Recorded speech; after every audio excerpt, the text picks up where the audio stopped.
Bom, então vamos lá. Não sei se dá para... Volta. Deixa eu vir para cá. Bom, então continuando a nossa conversa, né, da aula passada, falando sobre alguns agentes parasitológicos, né, de importância médica, também para a nossa região. Então, eu falei sobre 2 eumintos, que foi o Trichuris trichiura e o Ascaris lumbricoides, em que esses geomintos eles têm uma importância na nossa região, devido justamente à questão da precariedade do saneamento básico, a falta de uma educação ambiental que reforce a questão dos cuidados de higiene pessoal e higiene coletiva. E ainda continuando nesse ritmo, ou dentro desse tema, um outro geomito, ou melhor, 2 geomitos, que também apresentam uma certa frequência em nossa população, é justamente o Ancylostomum duodenale e o Necator americanos, que são justamente os ancilostomídeos. E aí, na aula passada, eu falei sobre, em relação ao Ascaris, né, desse livro, que fala justamente sobre essa parte de cura na época do Brasil colônia, especialmente para as populações marginalizadas, no caso, os escravos e os indígenas. Então, naquele período, se naquele período as condições sanitárias e de moradia já eram precárias, né? Hoje, a gente saindo um pouquinho da região metropolitana, melhor, saindo um pouquinho dos bairros centrais, a gente ainda percebe, ainda verifica essas moradias, esses locais em que nós temos essa questão sanitária ainda precária. E com isso, nesses locais e nessas regiões, ainda há presença, né, de infecções parasitárias que deveriam ter sido erradicadas ou deveriam ter sido melhor controladas. Então, desde aquela época até hoje, nós ainda encontramos esses problemas em relação à moradia e ao saneamento básico. Então, daquele período, né, algo que o livro retrata, ou que o livro traz um pouquinho, que talvez que o autor deu para fazer essa ligação entre as informações, é que na época os senhores de escravos reclamavam muito sobre a questão da lentidão, da fraqueza dos escravos. O escravo está muito fraco, o escravo não, ele não está rendendo o que ele deveria render. Então, o autor ele fez essa seguinte comparação. Se os senhores reclamavam dessa questão, dessa parte observacional, que deveria estar relacionada com a parte clínica, então, se o escravo estava se sentindo fraco, estava fazendo, né, as suas atividades, seu trabalho, de forma bem mais lenta, e ele ainda estava na idade considerada idade ativa, então isso poderia ser um quadro de anemia, e aí o quadro de anemia pode ser, que eu coloquei aí, é um quadro de anemia de grau variável, que o autor ele faz esse tipo de comparação, e fazendo toda essa ligação entre os pontos, entre as informações, né, que se obteve da época, ele acredita que uma parte desses cativos, por conta de toda a situação, a estrutura em que eles viviam, poderiam estar justamente com algum tipo de ancilostomídeo, no caso, Ancylostomum duodenale e Necator americanos. Então, o problema é que, na época, não havia, de fato, uma preocupação em relação à saúde dos cativos. Só teve uma pequena preocupação com os cativos com o fim do tráfico negreiro, que aí os senhores de escravos começaram a se preocupar em manter a mão de obra, e para manter a mão de obra precisava ter um olhar em relação à saúde dessas pessoas, mas que não melhorou muita coisa não, daquele período. E aí, acho que e aí, tipo de tratamento que faziam naquela época eram chás, ervas medicinais que se utilizava muito para poder melhorar, né, a saúde desses cativos, mas que não melhorava muita coisa. Às vezes, esses chás, esses medicamentos, essas ervas medicinais, elas até agravavam mais ainda o estado do cativo. Então, naquele período, não tinha exatamente assim, pessoas ou até mesmo médicos que tinham o olhar voltado para essa mão de obra. Então, eles olhavam muito para o senhor de escravo, a família do senhor de escravo, mas o escravo em si, o indígena, e todo o resto da cadeia, ela sempre ficava em segundo plano nesse período. Claro que, se nós olharmos para hoje, nós vamos verificar que não houve tanto assim essa mudança, né, em relação ao olhar sobre as camadas mais vulneráveis da população. Então, em relação aos ancilostomídeos, o que a gente precisa lembrar sobre eles? Além do ciclo biológico, né, a gente só precisa lembrar o seguinte, que o modo de transmissão desses ancilostomídeos é através da penetração ativa de larvas. E essa penetração ativa de larvas tem a ver com o termotropismo. Então, nossa temperatura corporal, em torno de 37 graus, acaba levando justamente a esse tropismo, a ativação dessas larvas para que elas possam penetrar na pele, a maioria dessa forma, ocorre essa penetração ativa através da pele, dependendo até mesmo da quantidade de larvas que penetram, elas podem provocar pequenas reações inflamatórias no local, né, de penetração, ou elas podem ocorrer por penetração por via oral, tá? Então, nós temos essas duas formas de transmissão. Pode ser por penetração ativa na pele ou por via oral. A mais comum é ocorrer justamente pela pele, especialmente os pés. Então, terrenos, solo que esteja nessas condições sanitárias bem precárias, então as pessoas, principalmente crianças, elas acabam desenvolvendo esse tipo de infecção parasitária por conta desse contato da pele, do pé, nesse solo que já está aí contaminado com essas larvas. Lembrando que o hospedeiro definitivo é um homem, ou seja, é um ciclo monoxênico, somente o homem é o seu único hospedeiro. E aqui eu coloquei adultos acima de 20 anos, porque a maioria dos casos estão associados com adultos. Mas nós temos casos, sim, relacionados a crianças, especialmente por conta dessa situação da precariedade sanitária, em que as crianças elas ficam descalças, brincando, né, nos terrenos, em contato com o solo, e isso facilita bastante a penetração dessas larvas. O período de incubação varia muito, mas é muito semelhante com os outros geomintos, de 40 a 60 dias. Esse período de incubação depende muito das condições do terreno, das condições ideais para desenvolvimento larvário. Então, a gente precisa de umidade, de calor. Então, tem que ter essas condições assim, ambientais propícias para o desenvolvimento larvário, para que ela possa desenvolver, ou para que ela chegue a esse estágio que nós chamamos de estágio N3 das larvas de ancilostomídeos.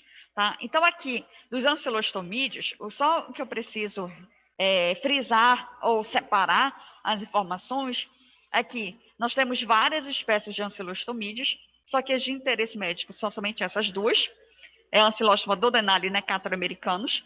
Nós temos outras espécies de ancilostomídeos, outros ancilostoma SP, que essas outras espécies de ancilostoma, elas não vão provocar nenhum tipo de infecção parasitária no homem grave, mas ela pode provocar o que nós chamamos de bicho geográfico ou larva migrans, né, que vai estar presente na pele, formando aquele caminho, porque é uma espécie diferente que não em que o homem não é o hospedeiro definitivo, o hospedeiro acaba sendo acidental, Isso provoca justamente no homem o aparecimento da larva migros ou o bicho geográfico, mas isso é ocasionado por outras espécies de ancilostomídeos, que não é o caso aqui que eu estou falando em relação a essas duas espécies que são de nosso interesse. Então, do ciclo biológico, o que a gente precisa recordar alguns detalhezinhos importantes, né? Eu coloquei aqui, está errado, não são ovos embrionados. Tá, a forma infectante para o homem é justamente a penetração dessas larvas no estádio L3, tá? O homem, então, ele acaba desenvolvendo, essas larvas, elas migram ativamente através da pele, e da pele elas caem na corrente sanguínea até chegar a essa região aqui do pulmão, tá? Ou então elas entram pela via oral, que aí elas vão cair lá no estômago, e no estômago elas vão passar por essas transformações larvárias, por esses estádios larvários, e esses estádios larvários, uma parte deles, já justamente entre L4 e L5, ela vai passar justamente no pulmão, né, para que o pulmão, no caso, a larva ela possa subir aqui a árvore brônquica e a pessoa possa engolir a larva para que ela possa finalizar o seu desenvolvimento e chegar nas formas adultas, quando elas estão presentes lá no intestino. Porque eu chamo a atenção para essa parte aqui.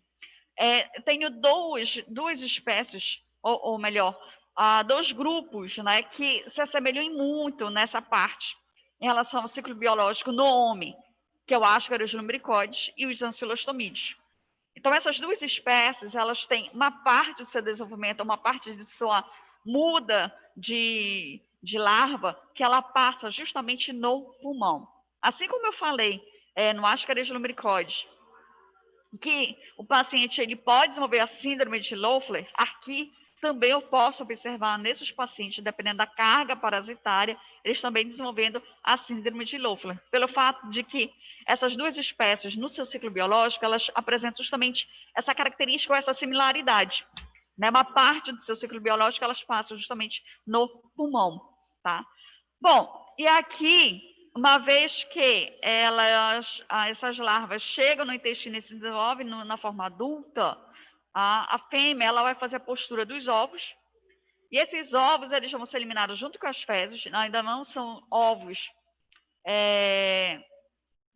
são ovos não embrionados, e que no solo, em condições ideais nesse solo, esse ovo ele vai começar a se tornar embrião, e desse embrião ele vai liberar as larvas.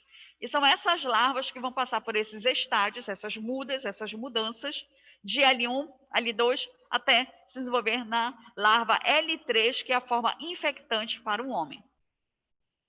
Certo? Então, é isso que a gente precisa sempre lembrar, pelo menos tentar, né? Lembrar, quando a gente trabalha com parasitologia, em relação ao ciclo biológico, de que, dependendo da larva, ou dependendo da espécie que a gente está trabalhando, a gente tem que pensar que talvez, para ela ter essa passagem no pulmão, ela pode provocar no paciente a síndrome de Loeffler, que é que eu vou falar mais à frente.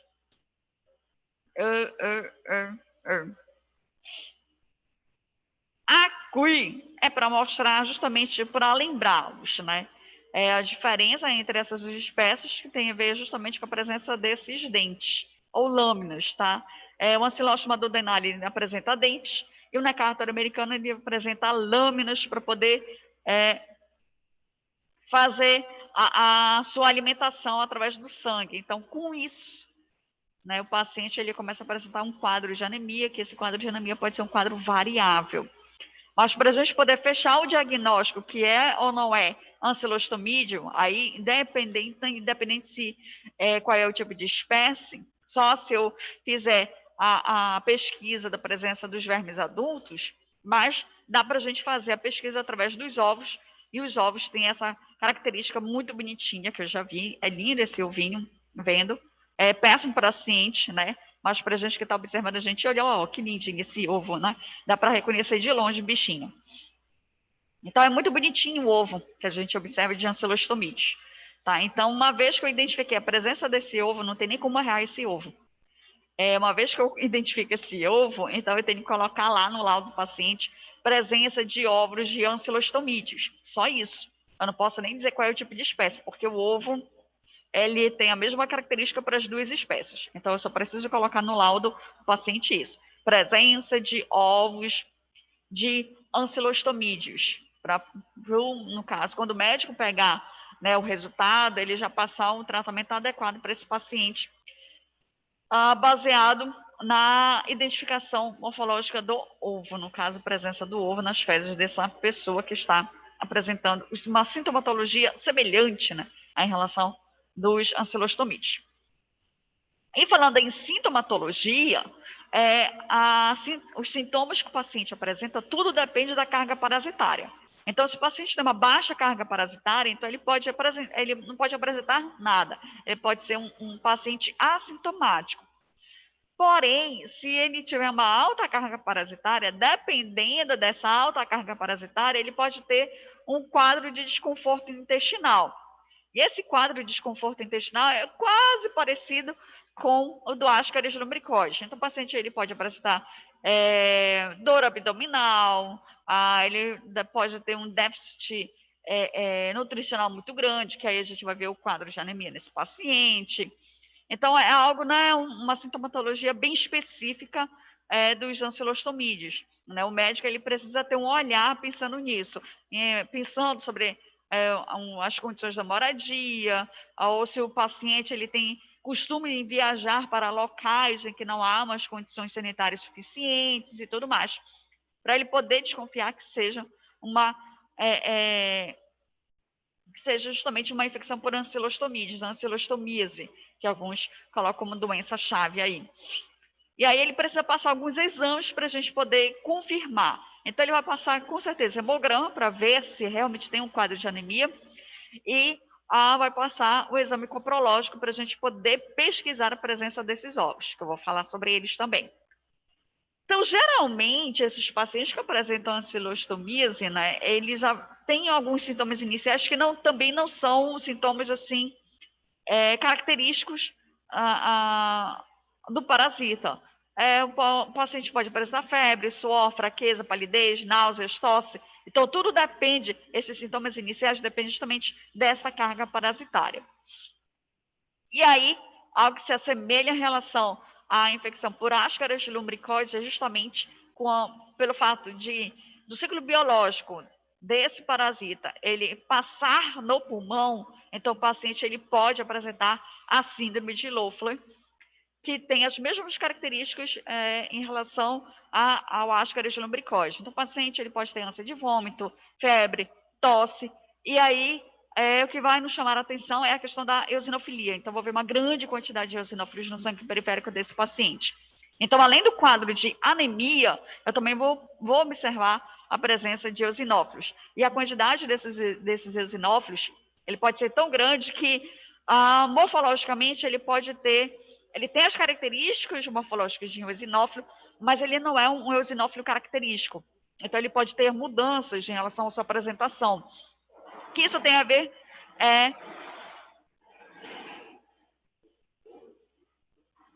que isso tem a ver justamente com a parte em que precisa de uma resposta da medula óssea, e essa resposta da medula óssea não é o suficiente para poder ter uma maturação completa dos eosinófilos para eles poderem ser liberados na corrente sanguínea. Então, vou ver essas diferenças morfológicas em relação aos eosinófilos nesses pacientes que estão apresentando a síndrome de Loeffler, tá?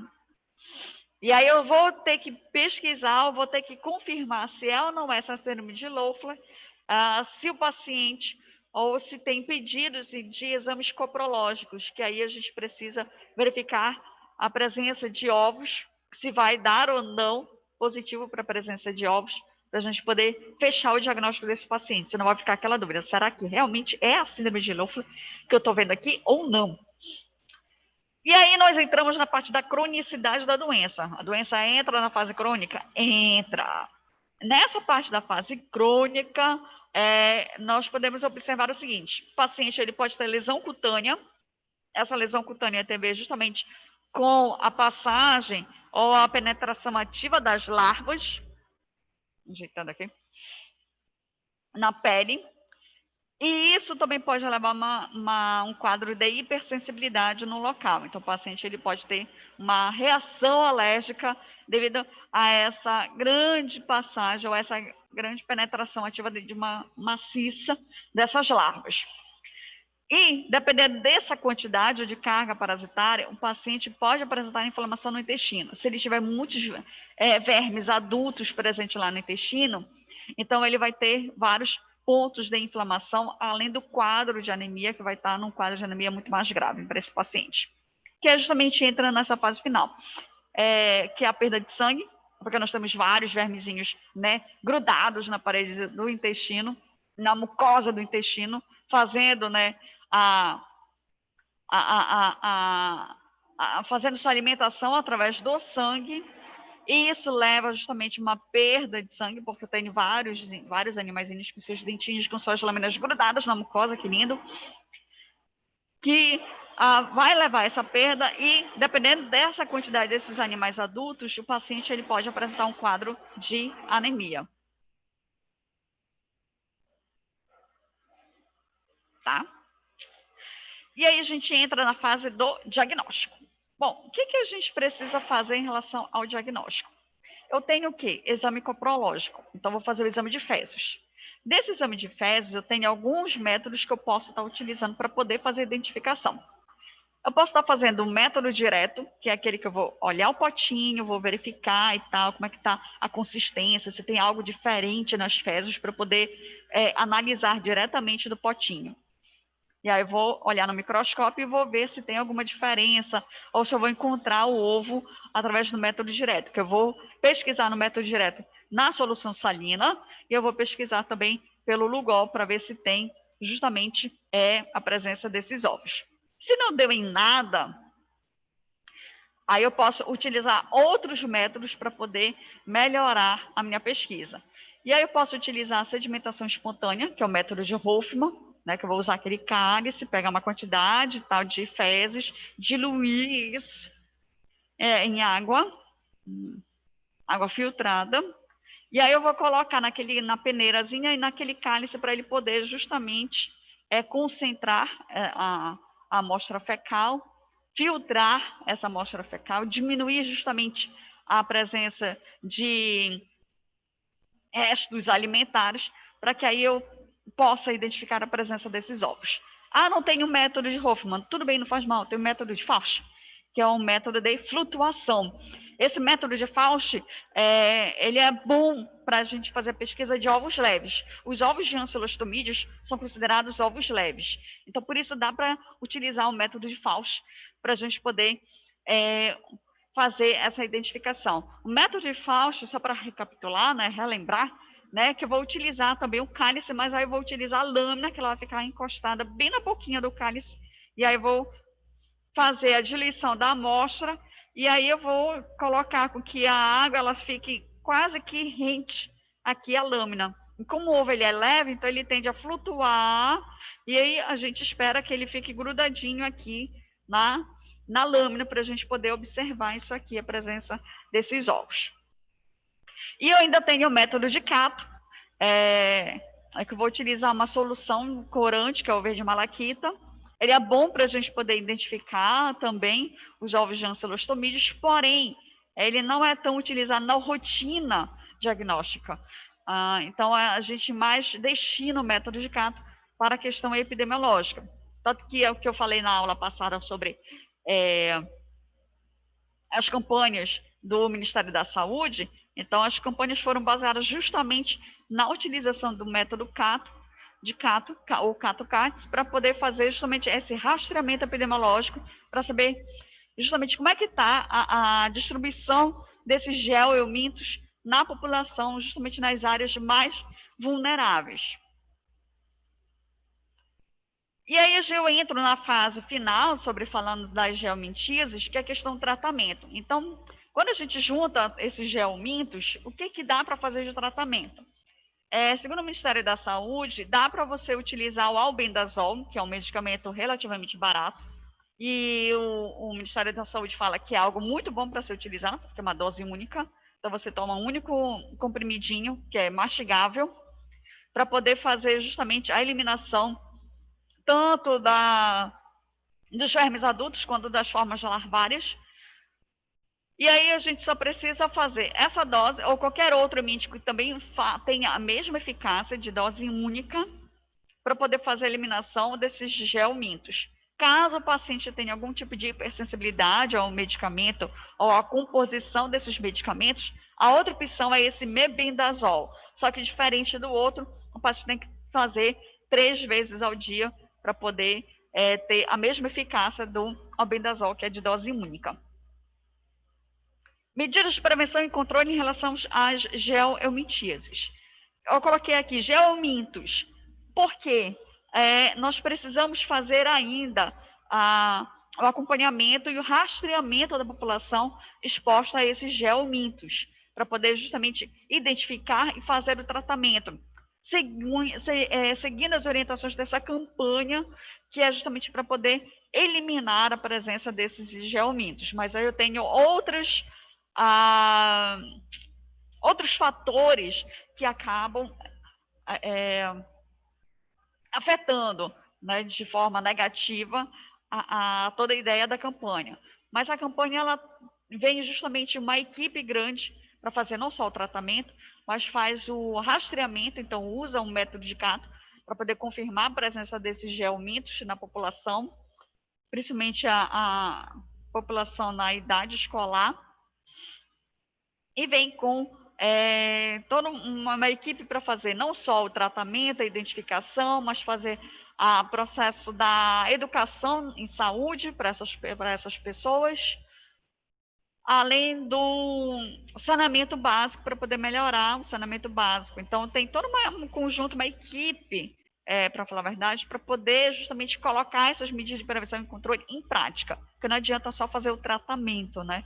Você tem que ter também as condições sanitárias de moradia ideais para você poder diminuir justamente essa exposição, que é justamente o que entra nos outros tópicos. Então, nós temos aqui o tratamento coletivo de escolares. Então, aqui entra muito a questão da campanha do Ministério da Saúde para que nós possamos diminuir a presença desses parasitas na idade escolar, que é de 4 a 14 anos, que é a idade ideal para fazer esse tratamento, porque isso aí vai influenciar de forma muito negativa no rendimento escolar. Então, crianças que apresentam déficit nutricional, que apresentam essas infestações parasitárias, então isso faz com que a criança ela tenha uma perda cognitiva, que ela perca a sua concentração na escola. Então, o tratamento e tal veio para poder minimizar todos esses fatores negativos em relação às infestações parasitárias. Claro que não podemos deixar de falar sobre o saneamento básico. O saneamento básico ele acaba sendo importantíssimo para poder fazer esse controle dessas infestações parasitárias. Então, não adianta eu querer fazer somente o tratamento se eu não consigo resolver a parte do saneamento básico. Então, se eu não tiver o saneamento básico, não adianta nada fazer o tratamento, porque faz tratamento, alguns meses depois, as crianças ou os adultos voltam a ter as mesmas infestações parasitárias, porque as condições ambientais não mudaram nesse meio tempo. E educação em saúde? A educação em saúde aqui é você explicar, né, como é que se dá a infestação parasitária, de que forma, qual é o modo de transmissão, quais são os cuidados que a população ou as crianças devem ter. A questão é da higiene pessoal, então, lavar as mãos antes das refeições, ter o cuidado no preparo dos alimentos, né? Ter a água filtrada, verificar a procedência de legumes e verduras, para evitar justamente essa maior infestação parasitária. Então, a questão da educação em saúde, ela entra muito dentro das escolas em relação ao tratamento coletivo desses escolares, para que as crianças e os adolescentes tenham consciência em relação a formas de prevenção e diminuir justamente essa infestação parasitária. Então, aqui, eu vou disponibilizar, junto com essa aula, um manual que vocês podem utilizar também para a prova, sobre o manual do Ministério da Saúde em relação aos gel-eumintos, certo? E aí eu começo a falar sobre o último parasita, que tem a ver também muito com a nossa região, que é justamente o Trypanosoma cruzi, causa a doença de Chagas. E aí, só para vocês se situarem aí, então ele foi descoberto a presença desse parasita em 1909 por Carlos Chagas, no interior de Minas Gerais. E desde esse período até hoje, então o Brasil ele ainda sofre e muito com esse tipo de parasita, com o Trypanosoma cruzi. Não só o Trypanosoma cruzi, né? Se nós levamos em consideração a região amazônica, além da doença de Chagas, nós temos um grande, sério problema que é a malária e a leishmania, que também são outras doenças bem comuns na nossa região, quando a gente fala de parasitas. Então, a OMS, ela estima que existe no mundo em torno de 10 milhões de chagásicos. Então, são 10 milhões de pessoas, provavelmente, que estão com doença de Chagas e que estão aí, andando, circulando tranquilamente, ou quase que tranquilamente, nesse nosso mundão aí. E no Brasil a gente não tem dados específicos para poder dizer assim, olha, nós temos uma população de tanto, né, de pessoas que apresentam a doença de Chagas. Isso foi estudo junto com a OMS que também fizeram essa estimativa, que é de 2 a 3 milhões de pessoas com doença de Chagas. Então, a gente não sabe exatamente se é realmente de 2 a 3 milhões, se é abaixo disso ou se é acima disso. Então, não sabemos. Então, esse nosso grande problema de não saber o número exato de pessoas com doença de Chagas tem a ver justamente que a doença de Chagas é uma doença considerada negligenciada. A própria OMS, ela coloca quais são as doenças negligenciadas aí.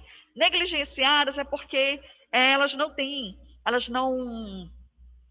despertam, para falar a verdade, um interesse da indústria farmacêutica, principalmente em produzir medicamentos eficazes no combate justamente a esses parasitas. Então, além da doença de Chagas, nós temos outras doenças negligenciadas, como é o caso da própria malária. Então, o problema de nós termos várias doenças consideradas negligenciadas, a hanseníase também é outra doença, é que ela apresenta um impacto socioeconômico muito significativo. Socioeconômico porque a pessoa que tem a doença de Chagas, malária ou hanseníase, que são essas 3 doenças que nos afetam e que são negligenciadas, geralmente as pessoas que apresentam essas doenças, elas estão na sua idade de ativa, de produtividade ativa, segundo o IPEA, né, que são adultos acima de 20 anos que acabam apresentando essas infecções.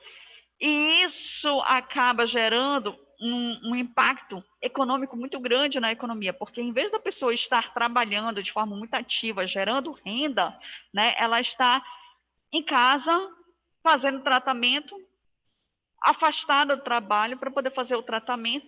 Em alguns casos, nem pode retornar ao trabalho, à atividade em si, por conta das consequências ou até mesmo da cronicidade da doença. Então, por isso que elas apresentam esse impacto socioeconômico muito grande,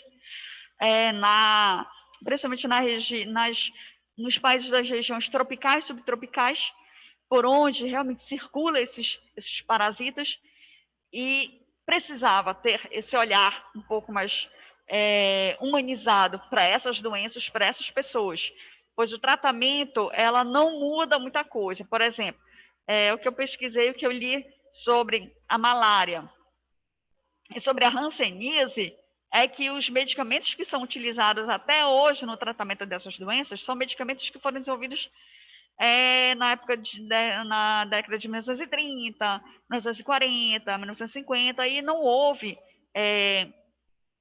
maiores estudos ou até mesmo participação da indústria farmacêutica para melhorar esses medicamentos. Então, são medicamentos que, infelizmente, são utilizados desde aquele período e que não sofreram muita mudança até hoje, que é o caso na malária, né, nós temos a cloroquina. É a mesma cloroquina, praticamente daquele período que ela foi desenvolvida, da década de 40, que é utilizada até hoje para o tratamento da malária. E ela tem sérios efeitos colaterais.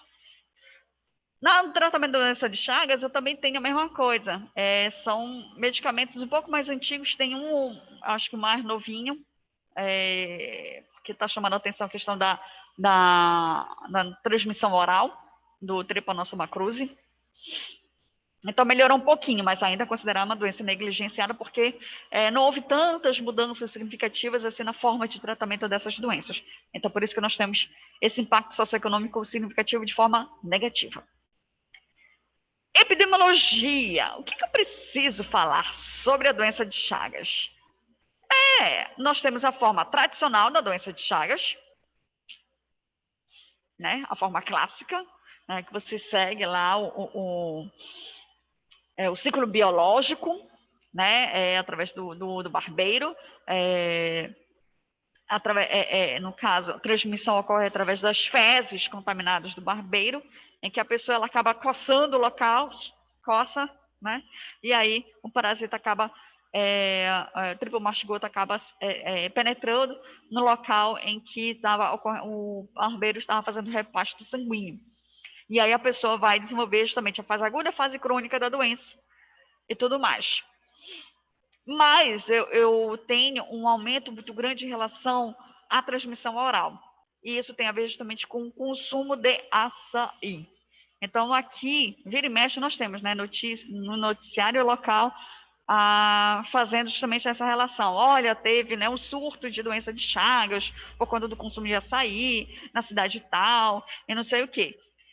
Então, nós temos a gente tem a impressão de que está havendo maior número de casos por transmissão oral, por conta do consumo de açaí, mas, na verdade, gente, essa transmissão, ela já ocorre, há muito tempo, desde 1920, eu chequei, desde 1920 nós temos casos ou relatos de transmissão oral através do consumo de açaí. E não é só o açaí, eu estou falando do Pará, porque o Pará ele consome muito açaí, né? O paraense consome. Mas eu tenho casos de Trypanosoma cruzi por transmissão oral através da consumo de cana-de-açúcar. O suco lá da cana, que eu esqueci o nome, guarapa? Enfim, o suquinho lá da cana-de-açúcar, que todo mundo adora, né? Alguns adoram. Então, há também esse aumento na transmissão oral através do consumo da cana-de-açúcar. Em outros casos, já tem, na verdade, na literatura, associado com o consumo de carne crua, mas a carne crua são justamente os animais silvestres. Então, a pessoa que vai para o interior e consome tipo uma cotia, então, ela pode justamente ter doença de Chagas por consumo dessas carnes silvestres. Então, aqui no Pará, nós temos essa impressão de que está aumentando o número de casos por transmissão oral, mas é porque nós temos está tendo maior vigilância em relação a esses casos. Então, não se assustem por pensar, meu Deus, eu não posso mais comer açaí. Não, coma açaí, mas procure a procedência do açaí, a forma como está sendo, né, feito esse açaí, para justamente não correr esse risco, né, de você ter doença de Chagas, né? Que loucura, que lindo isso.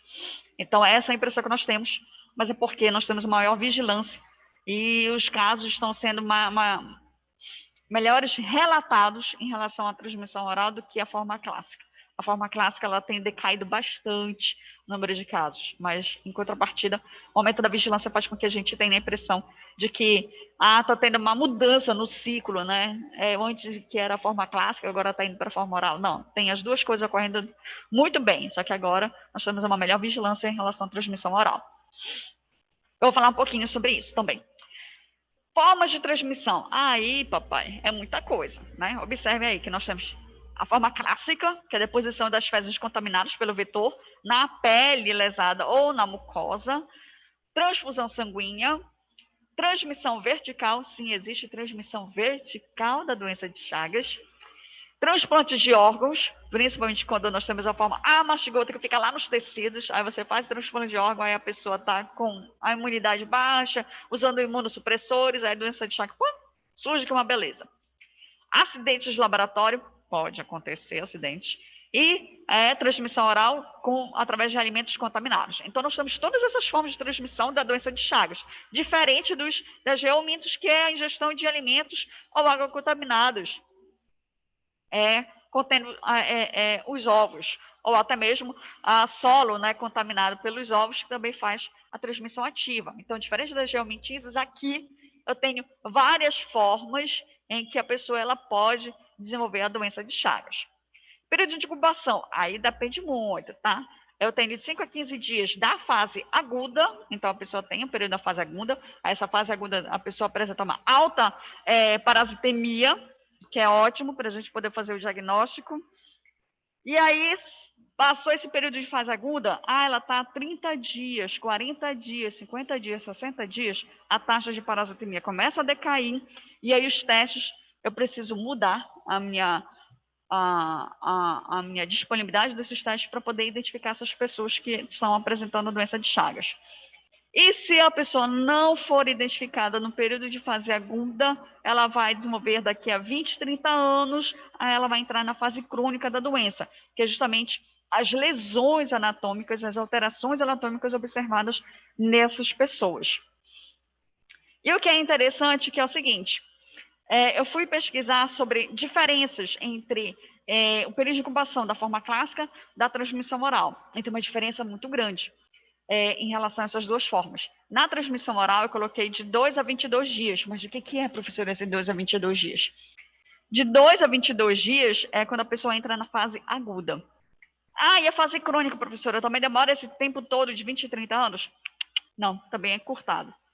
Não se sabe exatamente por que ainda precisa ter várias pesquisas para poder responder esse porquê. Mas por que eu tenho essas diferenças na apresentação clínica da doença, principalmente diferenças entre a fase aguda e a fase crônica, entre essas duas formas de transmissão, a clássica e a transmissão oral. Então, o que eu pude pesquisar ao máximo, ler ao máximo também sobre esse assunto, é que nós temos justamente essas diferenças que ainda precisam ser estudadas. Uma das explicações é justamente a atuação do sistema imune, e também se pula algumas etapas em relação à forma clássica no desenvolvimento parasitário. Isso pode influenciar justamente nesse encurtamento entre a fase aguda e a fase crônica nesses pacientes. E aqui nós entramos no ciclo biológico. Meu Deus, o ciclo biológico, né? Aqui eu estou mostrando a forma clássica, que é o que a gente tem muito bem descrito, detalhado, estudado de todas as formas. Transmissão oral. Tipo assim, a gente não sabe exatamente como é que dá para fazer essas transformações do tripomastigota a mastigota. Então, a gente não sabe exatamente como é que ocorrem essas transformações do parasita quando o paciente ele teve doença de Chagas, mas através do consumo de alimentos contaminados. Então, aqui no ciclo biológico da forma clássica, nós podemos dizer que é um ciclo heteroxênico, assim como da transmissão oral. Ciclo heteroxênico porque eu tenho dois hospedeiros. Eu tenho um homem e eu tenho um hospedeiro vertebrado para poder ter essas diferenças nos estágios larvários, tá?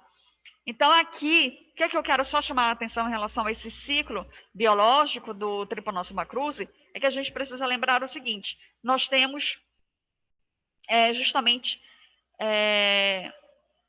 duas ou três formas evolutivas importantes que a gente sempre precisa lembrar, ou tentar lembrar, que eu sempre digo tentar lembrar, porque são vários parasitas, fica difícil da gente lembrar de todos, né? Mas a gente precisa lembrar o seguinte, duas coisas. Qual é a forma infectante para o homem? É justamente o tripomastigota. E qual vai ser a forma infectante para o barbeiro? Também vai ser o quê? O tripomastigota. A diferença é que no homem ele vai desenvolver uma forma, um estágio diferente, que vai ser totalmente diferente do estágio que vai estar presente no barbeiro. Tanto que no barbeiro, a gente diz que ocorre justamente a reprodução. Então, por isso que nós temos esse ciclo heteroxênico, para que a reprodução ela não ocorre no homem, mas sim ela ocorre no hospedeiro invertebrado, desculpa, que é justamente o barbeiro, que é justamente a formação aqui do epimastigota, para ele poder se transformar em tripomastigota através da reprodução binária. Aí precisa lembrar de tudo isso? Não precisa. Tá? Só isso aqui que a gente precisa. A gente só precisa lembrar do seguinte em relação às formas evolutivas. Eu preciso lembrar que o tripomastigota, ele vai estar presente na corrente sanguínea se o paciente estiver na fase aguda da doença, uma alta parasitemia, que aí eu consigo identificar essa forma evolutiva. Ele também vai estar presente nas fezes dos triatomíneos, então fica mais fácil da gente poder, por isso que eu disse, a forma infectante para o barbeiro é o tripomastigota, e a forma infectante para o homem também é o tripomastigota.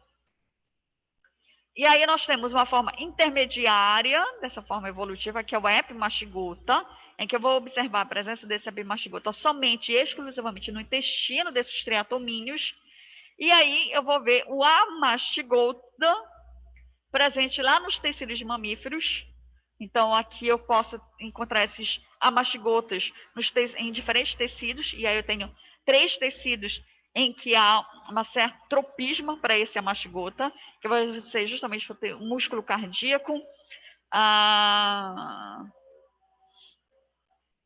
o esôfago e o cólon. Também não se sabe exatamente por que o amastigota tem esse tropismo para esses 2 locais, para esses 3 pontos, para esses 3 locais, mas acredita-se que tem a ver com a biodisponibilidade de oxigênio, de nutrientes. Então, isso tem a ver justamente com esse tipo de tropismo para os amastigotas. Então, o que a gente precisa lembrar é que nós temos, para a doença de Chagas, no Trypanosoma cruzi, nós temos 3 formas evolutivas. Então, a gente tem o tripomastigota, o epimastigota e o amastigota. Quais são as formas mais importantes que a gente sempre precisa gravar? O tripo e o amastigota. Por quê? O tripomastigota é a forma infectante para o homem. Se a gente conseguir identificar o tripomastigota na corrente sanguínea, então significa que o paciente está iniciando a fase aguda da doença. E se o paciente, ou se a gente conseguir identificar a presença de amastigota nesses tecidos, então significa que o paciente ele deve estar entrando na fase crônica ou iniciando já a fase crônica em um desses tecidos ou um desses órgãos específicos. Então é isso que a gente precisa lembrar em relação à doença de Chagas, tá? Essas 3 formas sendo as mais importantes, a tripomastigota e a mastigota, por conta da relação do homem e o desenvolvimento dessas fases da doença, a fase aguda e a fase crônica. Sobre a parte clínica da fase aguda, o que a gente precisa lembrar? Na fase aguda, que está em torno de 5 a 20 dias, ou a 30 dias, então esse paciente, se a gente conseguir identificar esse paciente, ou fazer o diagnóstico, na fase aguda ele vai estar justamente nessa alta parasitemia, ou alta carga parasitária. Então fica mais fácil da gente identificar através do esfregaço sanguíneo, se for o caso, ou uma técnica mais específica, que é a gota espessa, para a gente identificar a presença dessa forma lavária, que é o tripomastigota. Além dessa alta carga parasitária, o paciente pode apresentar febre, mal-estar, alterações cardíacas, ou outros tipos de alterações, que é o sinal de Roman, né, que pode estar presente nesse paciente também, se for a forma clássica, e a gente só, como são sintomatologias muito vagas que podem se confundir com outras doenças, então o mais interessante seria fazer justamente uma análise do sangue desse paciente, para a gente poder, de repente, encontrar o tripomastigota na corrente sanguínea desse paciente. Agora, se o paciente ele sai da fase aguda, ele está iniciando, já está mais avançado na fase crônica, aqui, papai, não adianta querer fazer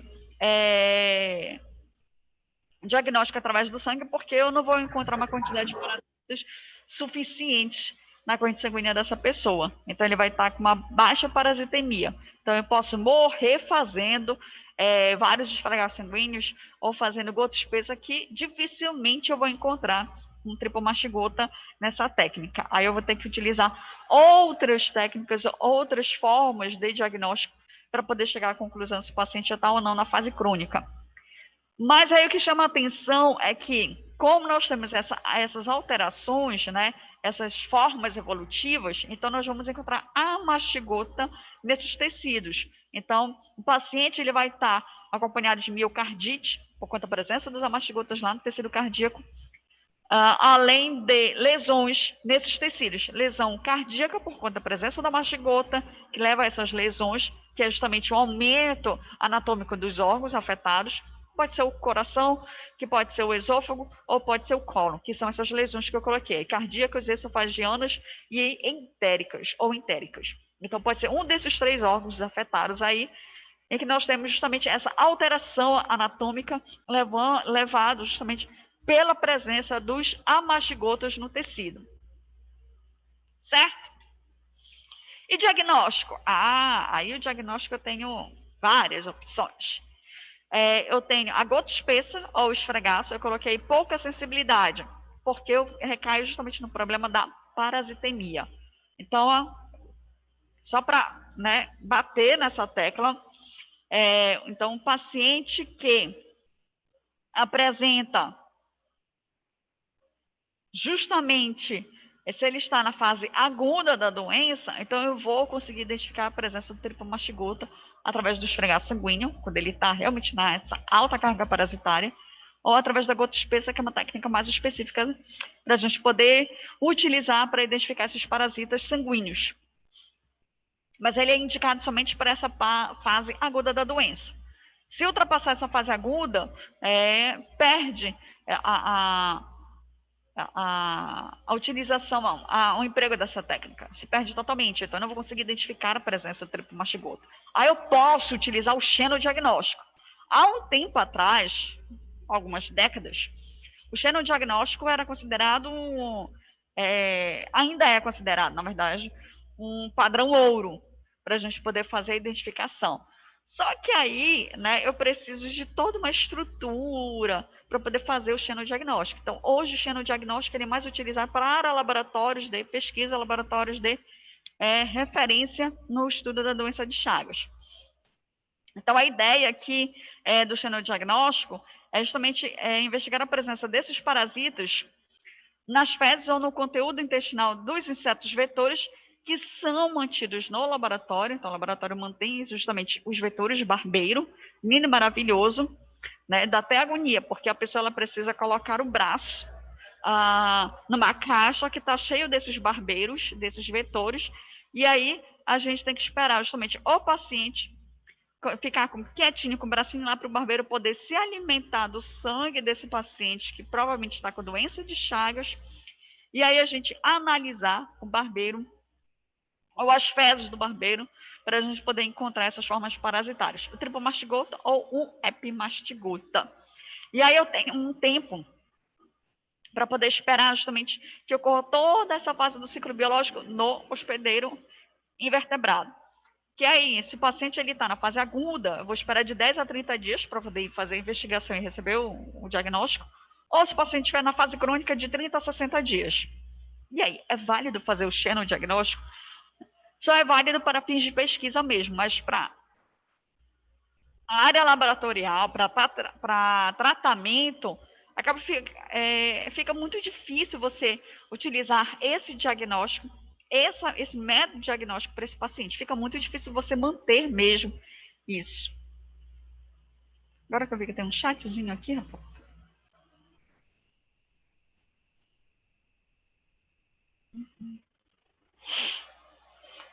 Tá? Então, eu tenho justamente essas diferenças e esses problemas em relação à utilização dessas técnicas, tanto da gota espessa quanto do xenodiagnóstico.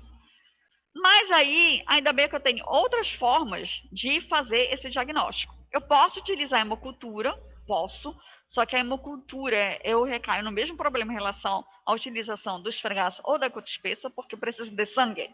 E aí, se eu vou utilizar o sangue como minha base para poder fazer o diagnóstico, o paciente apresentar na fase aguda. Se não, não tem motivo, não tem porquê eu utilizar a hemocultura. E aí eu tenho esse problema de baixa sensibilidade.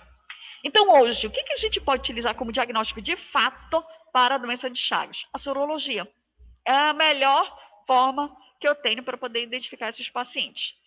E nesse caso aqui da sorologia, então eu posso e vou utilizar justamente duas coletas. Por que duas coletas? Porque eu preciso checar se houve uma soroconversão. O que a gente precisa lembrar o seguinte, nessa história da soroconversão? Quando eu faço a primeira coleta, se o paciente realmente está com doença de Chagas, então eu vou ver que a quantidade de anticorpos ela está bem aqui nesse patamar. Ok, eu identifiquei. Aí eu vou repetir nessa coleta daqui a mais ou menos 10 ou 15 dias, até 20 dias após a primeira coleta, para poder checar se houve essa soroconversão, ou seja, se houve um aumento do título desses anticorpos. Então, o que eu fiz no primeiro teste estava nessa posição, quando eu repeti 20 dias depois, ele já estava nesta outra posição aqui. Então, houve o quê? Um aumento da quantidade de anticorpos. Então, se houve um aumento da quantidade de anticorpos, então isso só significa que o paciente realmente, de fato, ele está com infecção. No caso, ele está com doença de Chagas. Então, por isso que a gente precisa fazer essas duas coletas. E é importante lembrar que, nesse caso aqui, a gente tem a pesquisa de anticorpos específicos para Trypanosoma cruzi. E são anticorpos da classe IgG. E nesse caso aqui, da sorologia, eu posso utilizar 3 técnicas diferentes para poder fazer essa identificação. Eu posso utilizar a IFI, que é a imunofluorescência indireta. Eu posso utilizar a hemaglutinação indireta, ou eu posso utilizar o ELISA para fazer a identificação. Então, eu tenho essas 3 formas da sorologia para a gente poder identificar os pacientes. Hoje, em rotina laboratorial, o que a gente mais utiliza é justamente a sorologia. Não resta dúvida de que a sorologia acaba me ajudando muito. Tanto faz se o paciente está na fase aguda ou na fase crônica da doença. A sorologia, ela acaba me trazendo justamente a presença desses anticorpos. Eu lembro que há um tempo atrás, eu não sei se foi pedido, mas eu lembro que pediram uma vez só para testar e tudo, para mostrar o diagnóstico da doença de Chagas, de sorologia lá no LAC, mas através da hemaglutinação indireta, que tinha que fazer lá.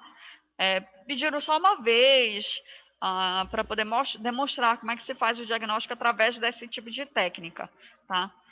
Então, nos laboratórios, então, se utiliza muito ou essa técnica da hemaglutinação ou do ELISA.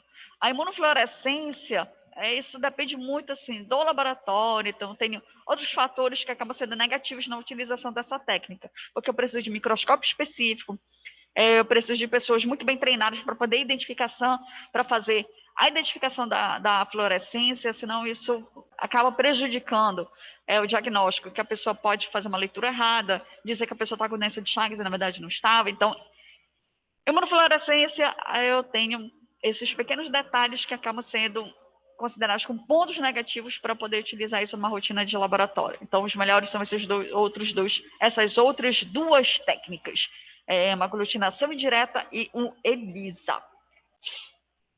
O tratamento, eu tenho esses dois medicamentos estão presentes nesse protocolo clínico e diretrizes terapêuticas para a doença de Chagas. A última atualização desse protocolo foi em 2018, então ele é bem recente. E nesse protocolo, ele justamente determina a utilização desses dois medicamentos. Benzenidazol e nifurtimox. Nossa, quase que não sai, né? Um trava-língua bonito isso aí. Então, dentre esses dois medicamentos, esse aqui primeiro, benzenidazol, é um medicamento já um pouquinho mais antigo, que é utilizado no tratamento da doença de Chagas. Esse aqui é um pouquinho mais novinho, só que eles têm praticamente a mesma base de atuação, que é para justamente controlar a parasitemia.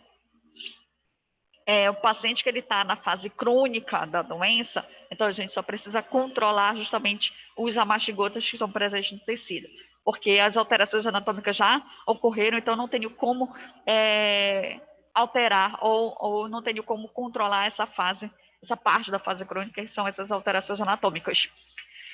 Se o paciente ele estiver na fase aguda, então esses medicamentos têm como eliminar justamente os tripomastigotas que estão ainda presentes na corrente sanguínea, que ainda não se transformaram em mastigotas. E se transformarem em mastigotas, o medicamento tem como também agir diretamente sobre eles. E aí, se vocês tiverem maiores dúvidas ou curiosidades sobre a questão do tratamento, eu aconselho a dar uma olhada ou a pesquisar esse protocolo clínico, que para nós, biomédicos, acaba sendo importante a gente sempre se atualizar dessa forma. Deixa eu ver o que o Ministério da Saúde diz sobre um determinado tipo de doença, se tem alguma coisa nova em relação ao tratamento, a gente precisa saber, em relação ao tratamento, a relação ao diagnóstico, se tem alguma coisa da epidemiologia, se houve uma mudança no perfil epidemiológico da doença, principalmente sobre os grupos etários que são afetados por essas doenças. Então, é importante a gente sempre dar pesquisar no Ministério da Saúde para se manter sempre atualizado em relação a essas informações, tá? Medidas de controle e prevenção aqui em relação à doença de Chagas. Aqui, eu só preciso falar não sobre da forma clássica. A forma clássica ela está muito bem estabelecida, mas sim sobre a transmissão oral. Que é interessante que, assim, em 2006, o Brasil ele recebeu essa certificação de erradicação da transmissão vetorial, a forma clássica, tá? Então, desde 2006, o Brasil não tem casos confirmados dessa forma clássica, mas da transmissão oral, gente, aí eu tenho bastante. Aí aqui eu coloquei as evidências. Olha, eu errei a data, eu disse 1920, 1926, quase que eu acerto. Mas eu acertei na década, né? Então, a transmissão oral, nós temos casos sendo publicados, divulgados desde 1926, né? E aí nós temos justamente esse probleminha em relação ao aumento do número de casos nos últimos anos. Aí pensa, mas, nossa, será porque nós temos uma mudança em relação ao clima, a não sei o quê, né? Que aí o tripanossoma está presente mais no açaí. Não, é porque nós temos justamente essa maior vigilância e notificação em relação ao açaí. Desde que o açaí começou a ser um produto exportado, então, claro, que eu preciso de uma vigilância sanitária, né, bem atuante nesse tipo de material. Então, por conta da atuação da vigilância sanitária, então ela vem aí para poder controlar e melhorar a qualidade desse produto que é altamente consumido. Então, do açaí, nós temos a garantia da qualidade sanitária do açaí, que está relacionado com os governos, ou seja, os governos eles vêm com a parte da vigilância sanitária, a certificação dos pequenos dos produtores, certificação dos batedores de açaí. Então, aqueles que têm aquela certificação da prefeitura, que a prefeitura, não sei se vocês lembram, já tem alguns anos aí que a prefeitura faz justamente que faz justamente um treinamento dos batedores de açaí, é justamente a ação do governo para poder fazer esse controle sanitário desse alimento. Aí eu tenho a atuação do setor produtivo, que é justamente o setor que faz a exportação desse material, que coleta esse material para fazer a exportação, então que faz todo aquele processo, né, de branqueamento e tal, não sei o quê, todos aqueles processos ou procedimentos para poder diminuir justamente a presença do Trypanosoma cruzi. Aí que vem o grande pulo do gato, que é o seguinte: a gente acha que a pessoa fez aquele branqueamento do açaí, né? Eu estou livre do Trypanosoma cruzi. Já tem dados dizendo que tanto faz, tanto fez você fazer o local, fazer o branqueamento, você congelar o açaí por 24 horas, que você elimina o Trypanosoma cruzi. Já se verificou que o Trypanosoma cruzi ele é um pouquinho resistente a esses processos industriais para poder eliminar o tripanossoma. Ele é firme e forte, né? E eu tenho também a atuação da sociedade. De que forma? A sociedade sempre comunicar às autoridades questão sobre locais de péssima qualidade ou locais que não apresentam tanta parte sanitária para poder fazer a oferta ou a venda do produto, no caso do açaí. Então, essa garantia da qualidade, nós temos a participação desses 3 segmentos para poder justamente manter essa qualidade. Claro que nem sempre isso é possível, então, por isso que nós estamos observando maior número, maior noticiamento dos casos por transmissão oral por consumo do açaí. mas é porque eu tenho justamente essa questão da vigilância que está em cima do açaí, porque é um produto altamente exportado. Eu não sei se vocês viram, mas os últimos dados em relação à exportação desse produto, então, o Pará, ele é o campeão, ele está no topo na exportação desse produto, do açaí, que ele exporta em torno de 13 toneladas, ou um pouco mais do que isso, que ele exportou no ano passado, em torno disso, 13 toneladas do açaí que ele já exportou, e isso encarece um pouquinho o nosso produto, o consumo local, tá? Então, o Pará, ele acaba sendo o topo na exportação de material, então por isso que a gente tem toda essa notoriedade em relação à transmissão oral do Trypanosoma cruzi. Certo, gente? Bom, aí a gente termina a questão dos parasitas, então da prova eu vou cobrar esses 4, geomintos e a doença de Chagas, tá? Esses 2 conjuntos aqui, além dos exames de urina. E na próxima aula a gente fica com a parte com a revisão, tá? Então a gente vai ficar com a revisão na próxima aula, bem focado no que a gente precisa, já pensando já na prova, que a gente já está entrando já na reta final. E o que eu gostaria de passar um recadinho, ou melhor, 2 recadinhos.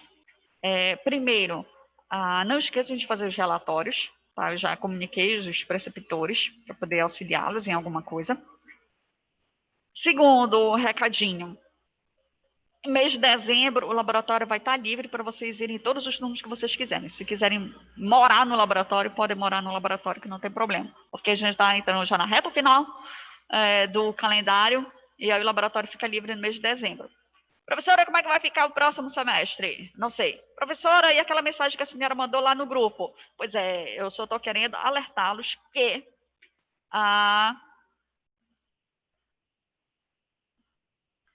só quero alertá-los de que é uma possibilidade, tá? De que possivelmente a gente entre no novo lockdown pós-eleições, eu espero que não, mas do jeito como a situação está, com essa alta taxa de contágio, eu não sei o que a prefeitura e o governo vão determinar nas próximas semanas. Mas se isso acontecer, o laboratório fecha, porque aí não tem como circular as pessoas, como foi no semestre anterior, né, que nós sentimos bastante isso.